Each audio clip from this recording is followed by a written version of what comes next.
Welcome, the anointed ones. You didn't take a test on paper, you were the test. And heaven watched every move you made when you thought no one was watching. Let that sit for a second. Because what if I told you, the real exam of your life wasn't in a classroom, but in betrayal, in abandonment, in the fire of fake friends, broken family, and soul-splitting silence? While the world was handing out degrees for memorizing facts, you were being tested on your soul's ability to stay pure in a world that was trying to poison you. No syllabus, no warnings, just God, watching your spirit solve questions like, will you love without being loved back? Will you walk away from what you want to protect who you are? Will you stay silent, not out of fear, but strategy? And guess what? You passed with a perfect score. No cheating, no shortcuts, no extra credit. Just pain, growth, and receipts in your spirit. Now here's a fact that'll make you sit up straighter. Most people spend their entire lives trying to impress society. But the real exam was spiritual. And only 1% pass it before their soul checks out. You're part of that 1%.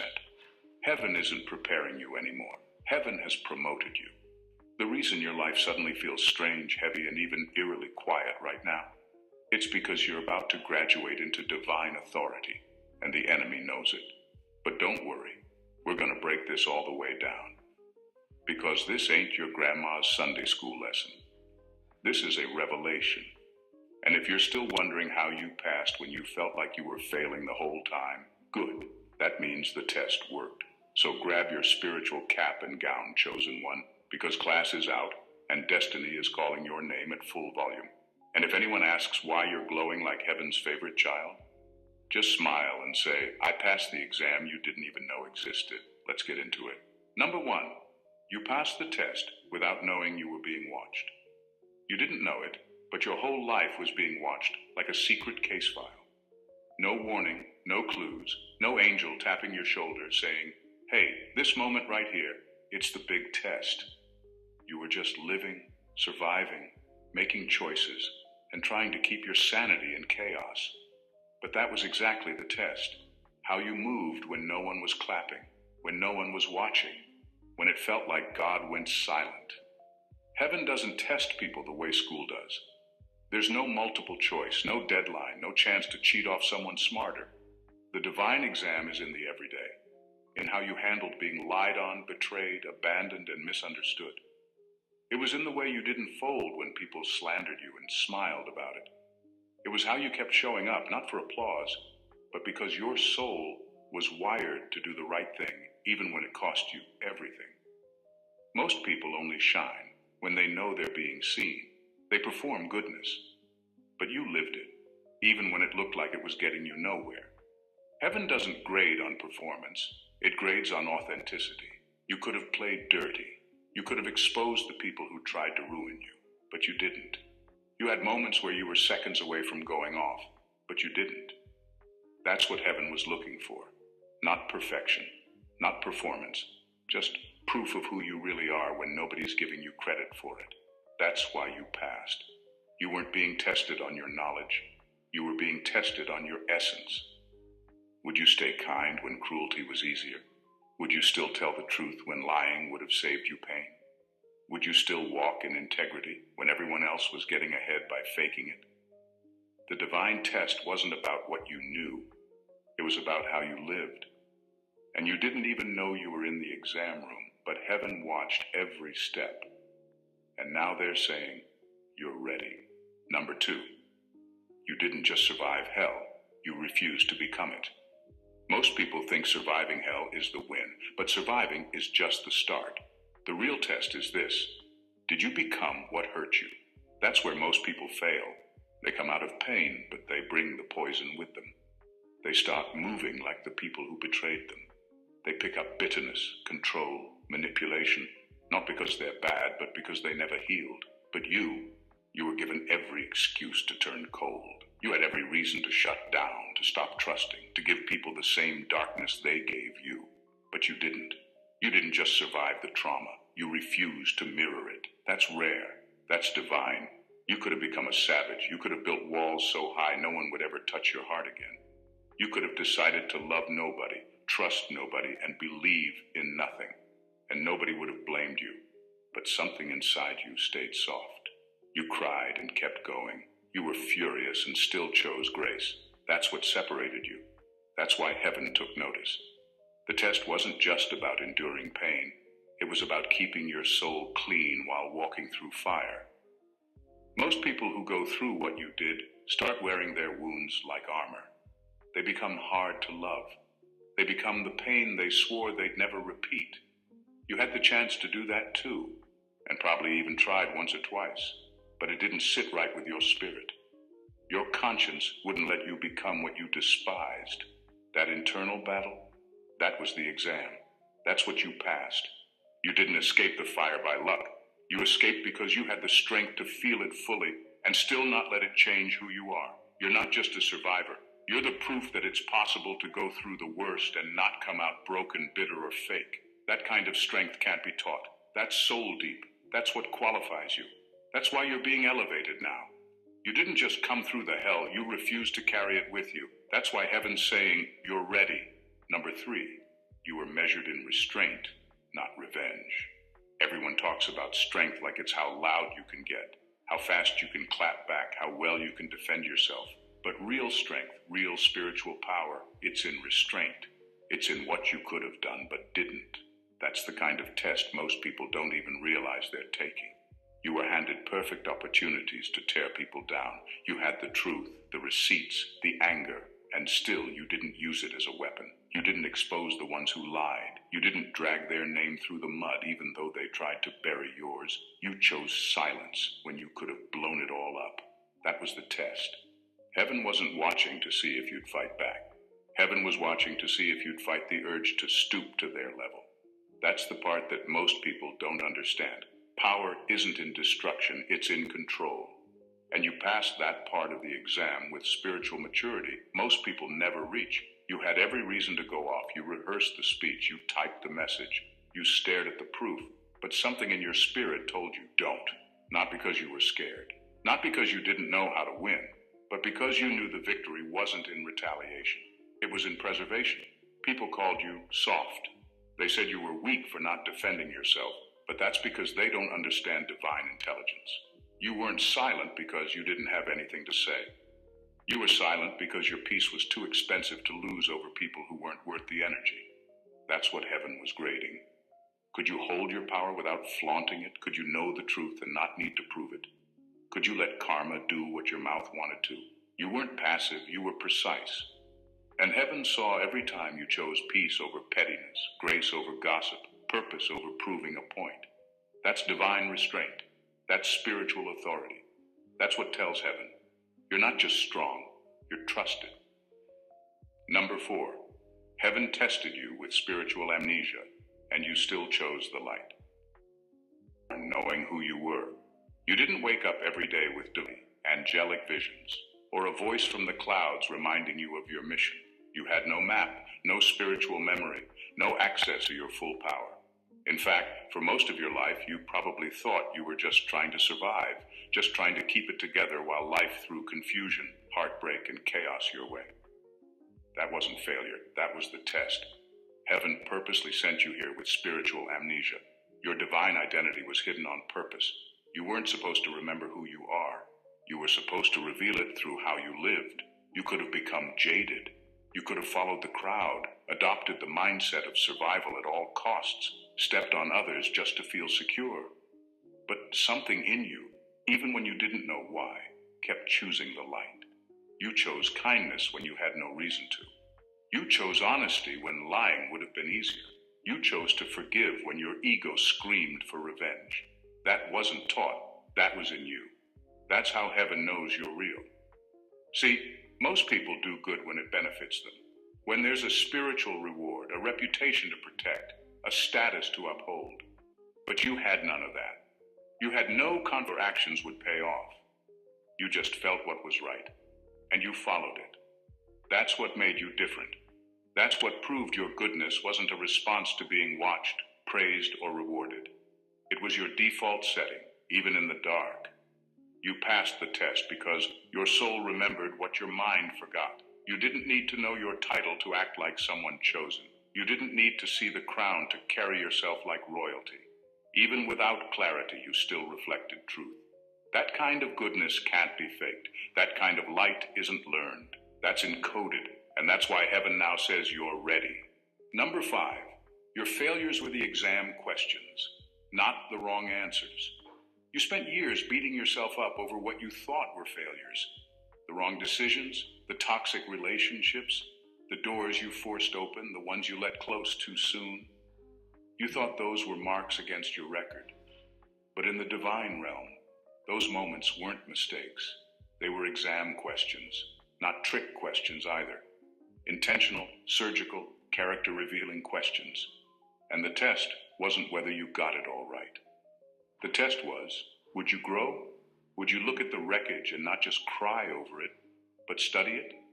That's where most people tap out. They mess up and spiral into shame. They stay stuck. They punish themselves. But you took those L's, and even when it hurt, you asked, what is this showing me?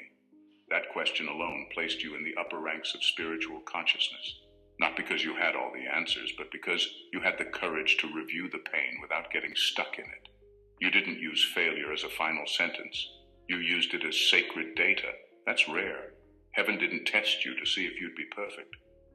Heaven tested to see if you'd be resilient. Could you fall flat on your face and still get up with a cleaner heart, a sharper mind, and a stronger spirit? Could you fail publicly and not lose your private dignity? Could you mess up and still choose love over self-hatred? That's what set you apart. That's why heaven kept promoting you. Not because you never fell, but because you never stayed down the same way twice. You were humble enough to learn and bold enough to change. You didn't fake the growth. You earned it. And that's why your failures didn't disqualify you. They qualified you. They proved that your spirit wasn't built on perfection. It was built on alignment. Heaven didn't need you to be flawless. Heaven needed you to evolve, and you did. That's why you passed. Number 6, they gave you roles you didn't audition for, but you mastered the script. Anyway, you were thrown into roles you never asked for. They made you the villain in their story because your light exposed their darkness. They called you the fool when you chose love over ego. They labeled you the outcast just because you didn't play by their rules. And through it all, you weren't even given a chance to defend yourself. No explanation, no apology, just false titles slapped onto your name like you were a character in someone else's low-budget drama. But here's the thing.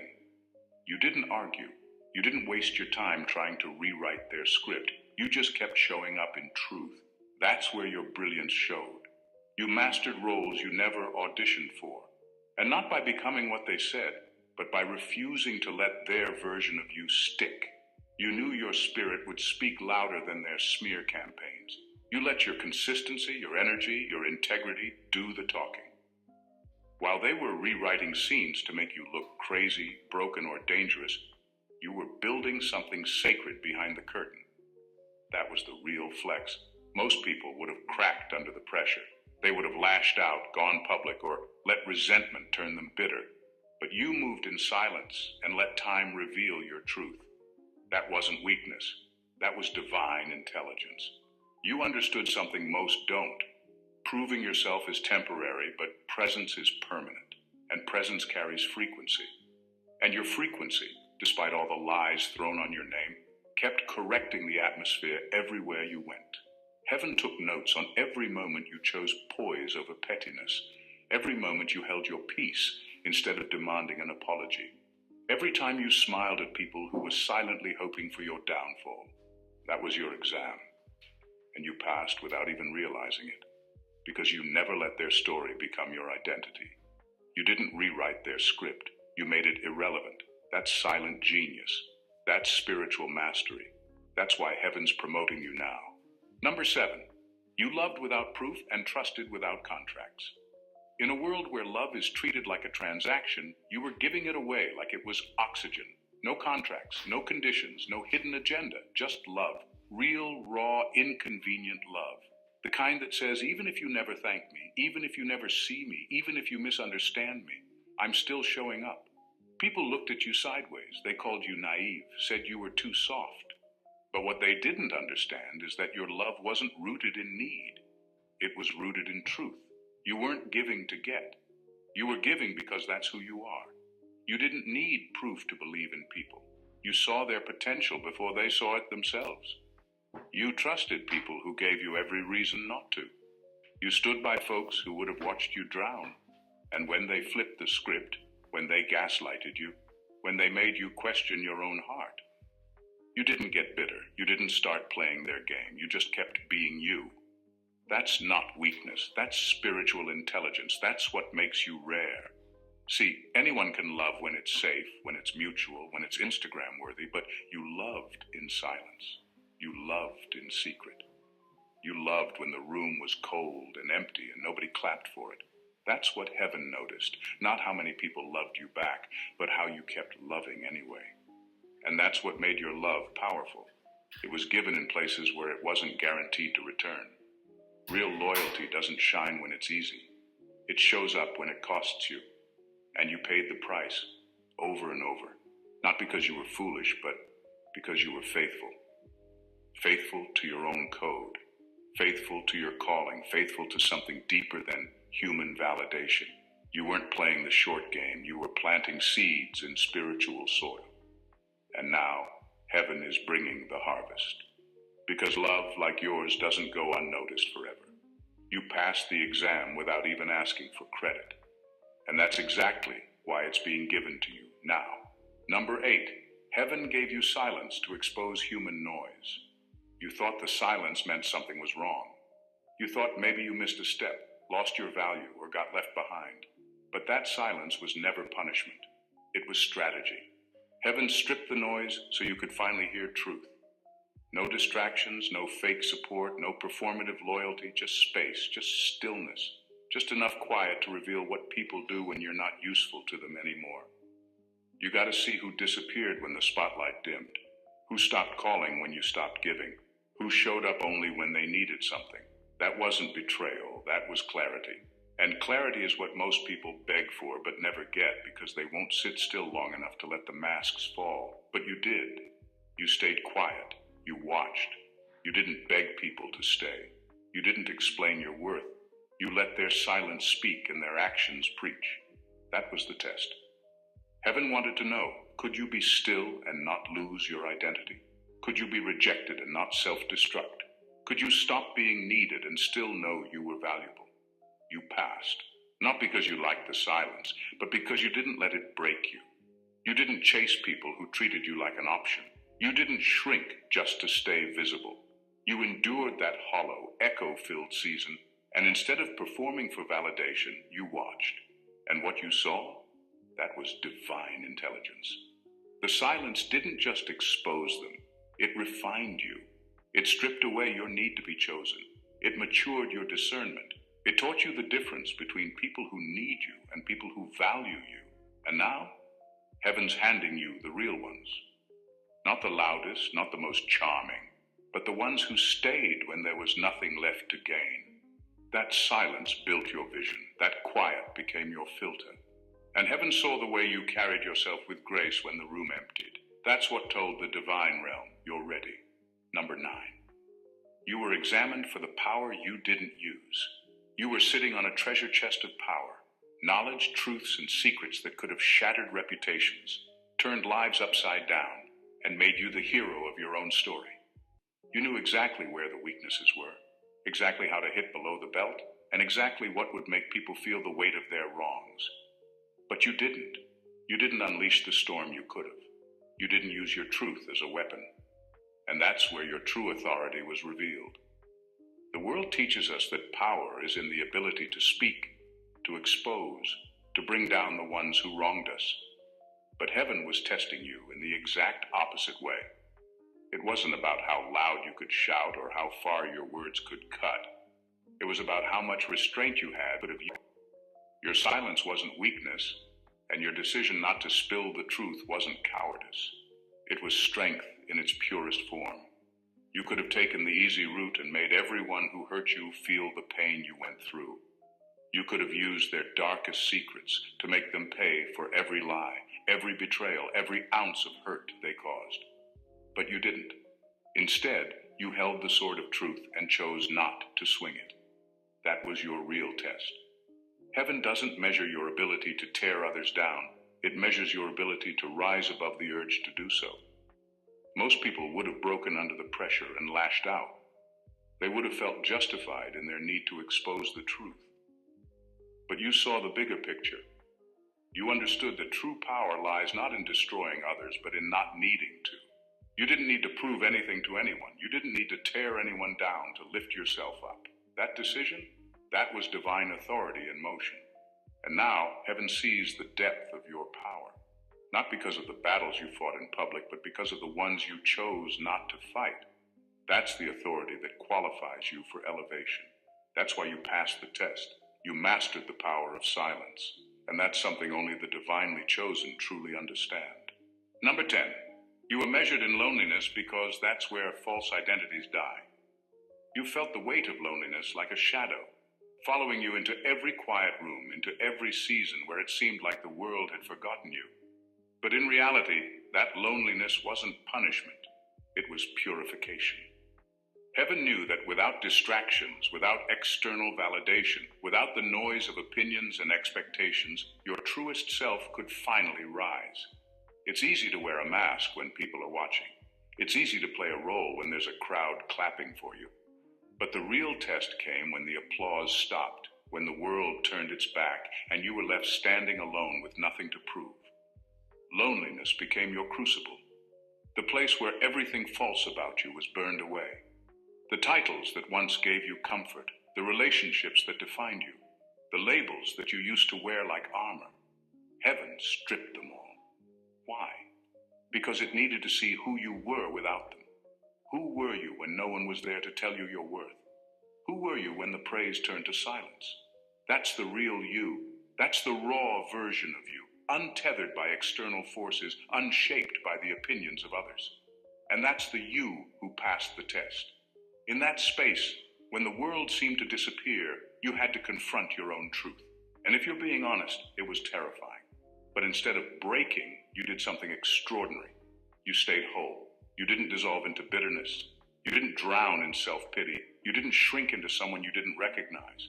You chose to grow, even in isolation. You learned that the truest validation comes from within, that your worth doesn't depend on the crowd. It depends on your own connection to your spirit. That's why you passed. That person who stood in the quiet, who faced the depths of isolation and didn't lose themselves. That person is the one heaven has crowned. That's the one who's ready.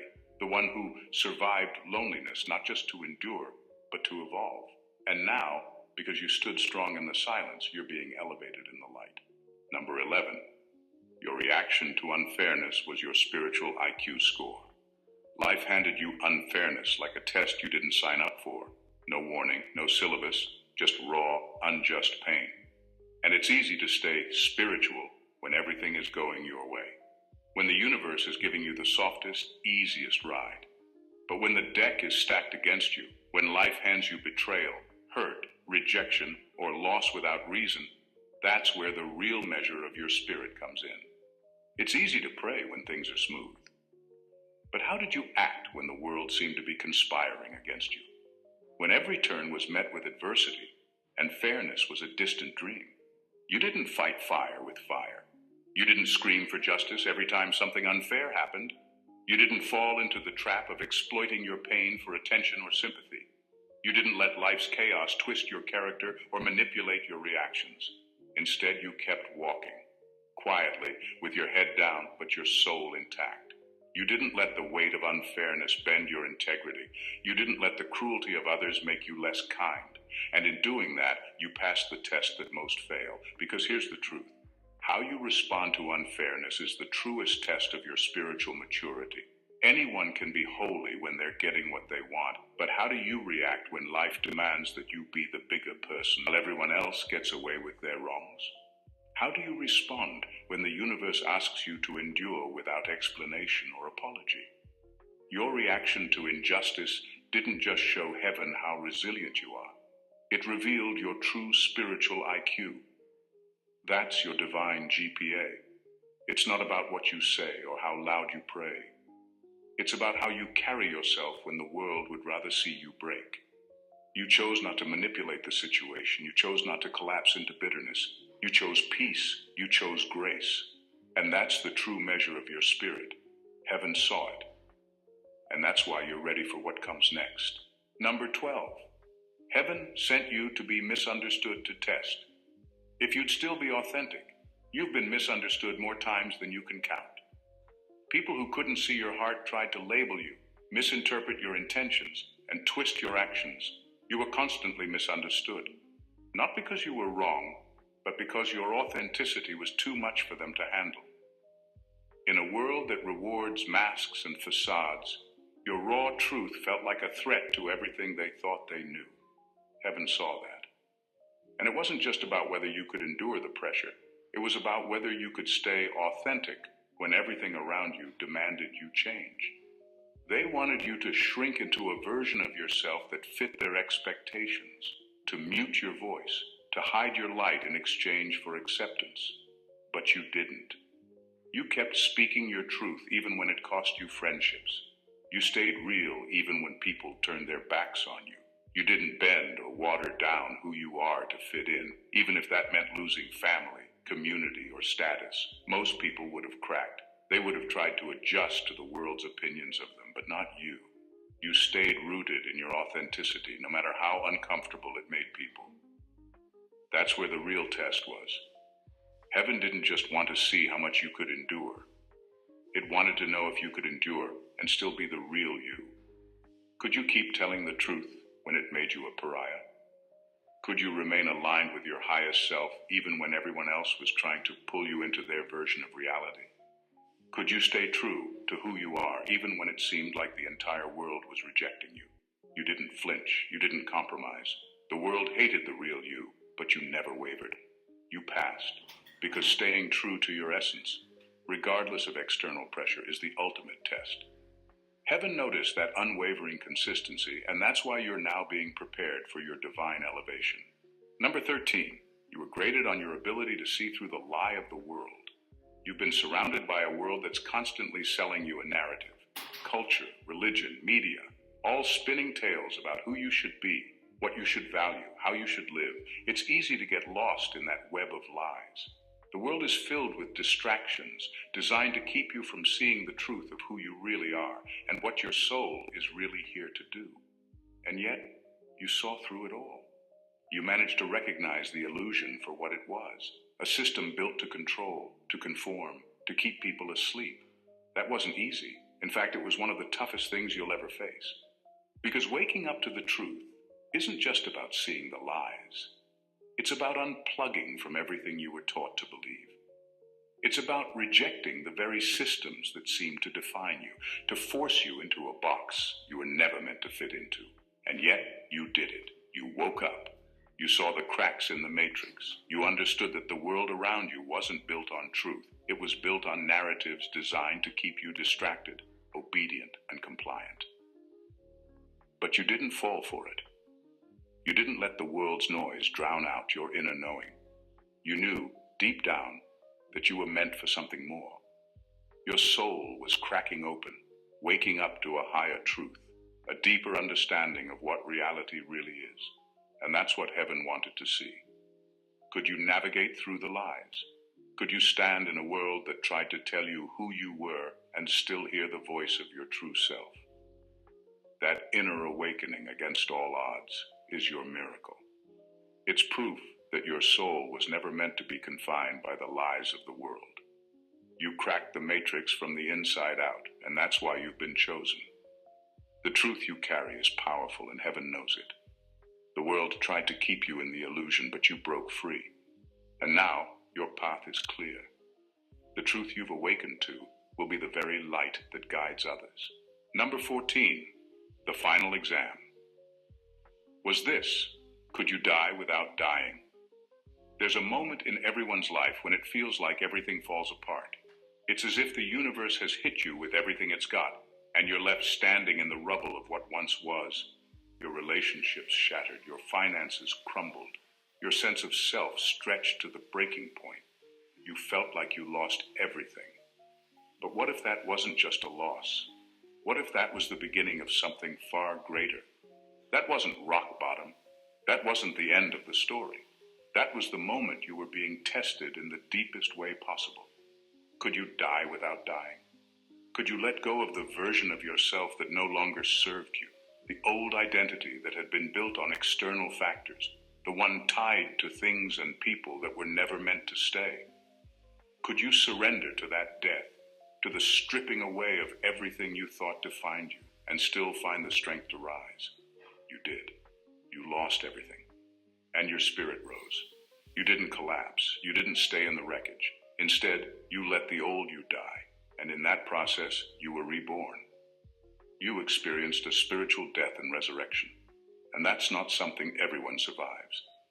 The world teaches us to fight to hold on, to protect what we have, to cling to our old identities. But the real test is whether you can let go of everything that's not meant for you and still find the courage to step into a new version of yourself. And you did. That's why heaven is declaring you ready. You didn't just survive your hardships, you were transformed by them. Your strength isn't measured by how many battles you won or how much you gained. It's measured by your ability to let go, to die in the face of adversity, and to rise again. You're not just alive by accident. You were reborn by design. And now, with a new purpose, a new identity, and a soul that's been purified, heaven knows you're ready for what's next. As you stand at the threshold of everything you've endured, understand this. You didn't survive by chance. You weren't tested to break you, but to mold you into the force you're meant to be. Every trial, every hardship, every moment of pain was a stepping stone designed to strengthen your spirit and sharpen your soul. Heaven doesn't hand out challenges to the weak. It offers them to the chosen, the ones who can rise above, who can endure, and who can emerge transformed. You've been through hell and back, yet you're still standing. You've been misunderstood, betrayed, and discarded, yet you remain true to yourself. The world may have thrown every obstacle in your path, but you've proven time and again that you are unshakable. And now, with your divine tests behind you, heaven has seen what you're capable of. You are no longer the person you once were. You have transcended the limitations of your past and become someone greater, someone who can carry the weight of divine purpose. This journey wasn't about avoiding pain. It was about becoming stronger in the face of it. It was about learning the deep wisdom that can only come through suffering, about discovering your true power in moments of solitude, and about holding on to your authenticity even when the world tried to steal it. Now you stand on the other side, not just as a survivor, but as a creator of your own destiny, a living testament to what happens when one doesn't just endure life, but transcends it. So stand tall, chosen one. The divine exam is over. Heaven has crowned you. You are ready for what's coming next. With all that you've learned, all that you've overcome, and all that you've become, there's nothing standing between you and your destiny.